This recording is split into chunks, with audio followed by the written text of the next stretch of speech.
կոնտակտի շրջանակում ա եղել, մեկ էլ պարզվեց, որ մենք վտանգավոր ենք։ Փաստավակ խումբը 5 հոգուց բաղկացած։ Հետո, երբ որ արդեն 18 թվականին այստեղ էի, Կոստանյանը մոտեցավ, ասեց, պարոն Քոչարյան,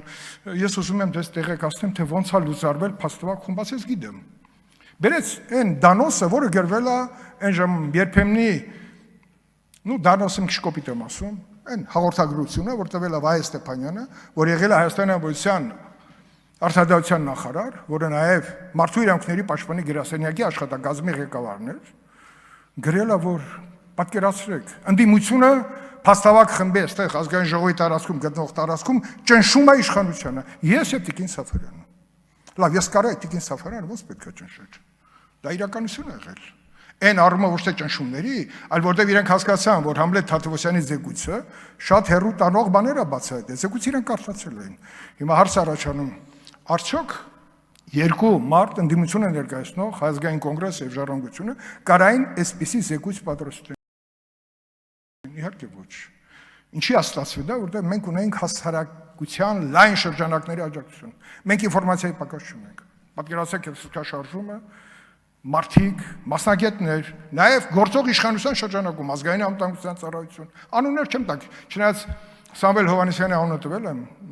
դժողների եւ աջորդները Սամվելի հետ շփվել են, ճիշտ է։ Փայլուն մի քննիչ, որին հոկտեմբերի 27-ի գործով, որը արդեն դուրս էր եկել, թե մեկուսարանում հոգեմետ դեղերը ով է տվել, նրան անմիջապես Աղվան Հովսեփյանը քրական գործ արեցեց, որտեղ լիկվիդացնեին, որտեղ Սամվելը շատ բաներ տիրապետում նաև հոկտեմբերի 27-ով։ Ես հիմա Սամվելի հետ կոնտակտ չունեմ եւ կարծում եմ իր աջակցությունը ինձ եւ Տիկին Սաֆարյանի եղել է հսկայական։ Էլի եղել են իրավաբաններ, ասենք Դավիթ Հակոբյանը, որը տուժող էր հոկտեմբերի մարտի 1-ի գործով եւ ինքը որպես բարձրակարգ իրավաբան, կարծեմ պարոն Վարդանյանց կուրսեցի էր, ինքը մեծ աջակցություն է ցույց տվել մեզ զեկույցների պատրաստան։ Հիմա զեկույցների մասին չի։ Ինչ պարզվեց Համլետ Թադևոսյանի պարագայում։ Սկսեցին թե փորձագետներին, թե քննիչներին գցեն ծուղակը։ Ստիպված, որպեսզի ասեն, որ ցուցարարներն են նռնակը նետել, սկզբից ասեցին F1 գրանատ։ Դե մոռանում են, որ ես գոնե Պաշտպանության նախարարություն բարձր պաշտոնում մնացել եւ F1 գրանտը պատկերացնում եմ։ Եթե դա գցեին ցուցարարները, այնտեղ ոչ մեկը սաղ չեն մնա։ Նեղջ միջավայրում։ Հետո ասեն, չէ, RGD-ա։ Դա էլ չէր ստացվում, որովհետև RGD-ի պարագայում պետքա բեկորային վնասվածքներ հայտնաբերեին փորձագետներ, որ այդպես էլ չէր հայտնաբերվում։ Հետո պարզվեց, որ Համլետ Թադևոսյանը իր գրպանի այստեղ մասում ունեցել է ձայնազդանշանային նռնակ, որը ամենայն հավանականությամբ պայթել է, երբ որ ընկել է գրպանից, իր համապատասխան օրգանների շրջանակում գետին չհասած։ Եվ ինքը մահացել է ոչ թե դրա վնասվածքից, այլ շոկից։ Վնասվածքի շոկից։ Այդ ամբողջը իրականացրել ենք, հայտնաբերել ենք եւ հետո կանչել ենք այն վաշտի բոլոր այն զինծառայողները, որոնք բեկորային վնասվածք են ստացել, չգիտես ինչի հետևի մասից։ Ոտքերի։ Եվ ոչ մեկի մոտ բեկոր չի հայտնաբերվել։ Կասկածելի է, չէ։ Ինչպիսի կեղծիքների մեքենային անում։ Երբ որ փորձագետին, եթե կորսված գարուն նայել եք, ես հարցնում եմ, տղա ջան, դու վերջը դատվելու ես, այս ինչեր ես գրել։ Կոշիկների մեջ ստիպված բռնում են RGD-ի դետոնատորի բեկորները դնում էին, այլ չէին իմանում ոնց նկարագրեն, որտեղ հետո էին դրել։ Դրանք փաստեր են։ Դա կազմակերպված բնույթ է գրել, այս ամբողջը, եւ այդ կազմակերպված բնույթը, ինչպես նշեց պարոն Իգարյանը, դետալային չի, խմբակային է եղել։ Զեկույցներից մեկը շատ կարևոր։ Այստեղ հարց հնչեց համազգեստների մասին։ Հայտնի ցանկը, ցուցակը, այնպես չի, որ ցուցակը հենց այնպես հայտնվել է փաստավակ խմբում, կոնկրետ իմ ձեռքում է ցուցակը, պարզա որ եկել է բանակից, որտեղ իրային պահեստում էլի ազնիվ մարդիկ կային։ Բայց ես չէի խմբում ասում, թե ուր եմ առաջարկում գնանք իրային պահեստ եւ ինչ եմ այնտեղ տեսնելու։ Բոլորը տեղը չէին իմանում, բայց քանի որ չէին կարող մերժեին, մենք մեքենայով գնացինք իրային պահեստ, որպեսզի ժուրնալը բացվի եւ ես ասեմ, այ այստեղից է դուրս եկել այն համազգեստները, որը բաժանվել են խմբերին, ապօրինի զինված խմբերին։ Զենքը հետո հայտնաբերվեց Արտաշատում։ Ես չգիտեմ, այդ փաստերը, այդ 600 հատորների մեջ կան թե չկան։ Սրանք լուրջ արձանագրումներ են, որոնք գտնվում են փաստավակ խմբի արխիվում։ Ընդ որում արխիվը երկու ֆլեշկաների վրա էր, 1 տերաբայթանոց։ Մեկում, երբ որ փաստավակ խումբը հարցեր էր տալիս հրավիրյալներին, նրանց գլուխի չէր երևում, միայն դաստակվի գլուխներով։ Եվ մյուսը, որ ազգային անվտանգությունը իր համապատասխան կառույցների միջով մեզ էր ձայնագրում։ Երկուսն էլ պարոն Վանեսյանի սեղանին եղել են։ Ես չգիտեմ, հիմա շնորհակալություն եմ հայտնում Սասուն Խաչատրյանին, որտեղ Սասուն Խաչատրյանը մեր առաջի հանդիպումը մի քիչ բարձ ստացվեց, բայց հետո մեր համագործակցությունը շատ էֆեկտիվ էր։ Երկու բաներն էլ ինֆորմացիաները գտնում էր իր մոտ եւ իրենք մեծ ծավալի աշխատանք են տալիս։ Ես համոզված եմ, որ այդ ծավալի աշխատանքը ունի շարունակություն։ Ես հիմա բան չեմ անում, բայց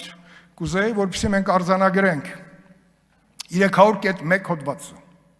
Այդ հոդվածը միշտ կար, Դավիթ Հարությունյանը ոնց մտցրել էր,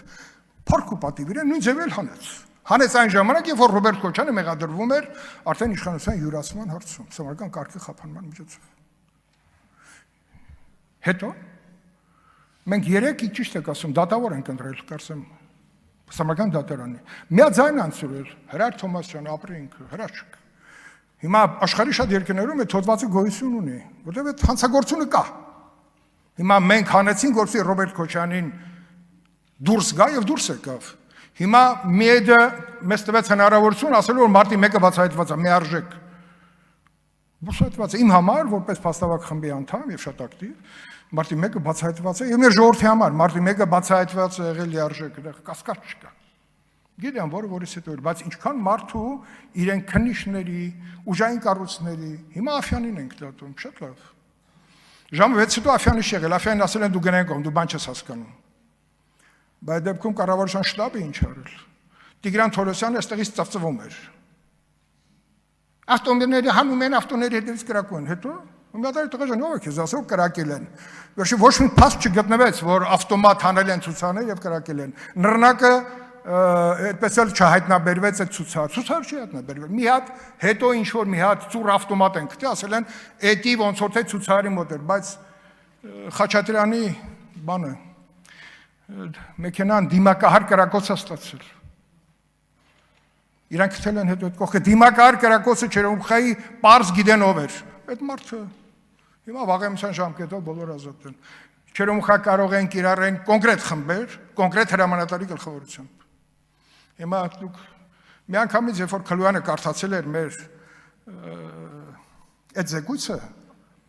հատուկ միջոցների, միանգամից հասկացել էր իր տղային ով կարար խփացել է։ Ճիշտ եմ հիշում։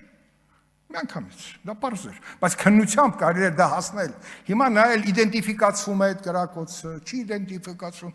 Եգորյան նշեց մի իրավական լուծում։ Մենք կգնանք այդ ճանապարհով։ Չէ, եթե մենք գնանք այս դետալներով, մարտի 1-ի բացահայտումը, ինչքան էլ մի է դասի, որ բացահայտված է, որտեղ կառավարման շղթայի մեջ պետք է գտնել։ Ինքը մնալու է այդպես էլ բան են գալու, հետո բան է լինելու, այսպես գնալու ենք։ Առանձին դրվագներ է լինելու։ Այդ դրվագներով ինչ մեղադրանք կլինի, չգիտեմ, բայց եկեք գնանք ավելի պարզ ճանապարհով։ Միեդը տվել է մեզ այդ հնարավորությունը։ Եկեք 300.1-ը կարող է հիմա բարդ իրավական մեխանիզմներով, չգիտեմ, մենք կմոտենանք այդ հոդվածին ունենալու, բայց դրա փոխարեն կա մեկ այլ հոդված, որը մեզ տալիս է հնարավորություն բանանելու, կամ Տիգրան Աբգարյանի սպանությունը։ Ջայլ տղա ներքին զորքերի։ Ես ասում դիպուկարը հայտնվեց այն ժամանակ, երբ որ չէր բացատրվում, ով խփեց Տիգրան Աբգարյանին, շարքը կանգնած է Լեո փողոցում։ Դա խփեցին, մեկ էլ շերիֆը նկարագրում է, որ իրան զեկուցեցին, տեսան դիպուկահարին կրակեց, հետո սողալով գնաց։ Հիմնավոր չի,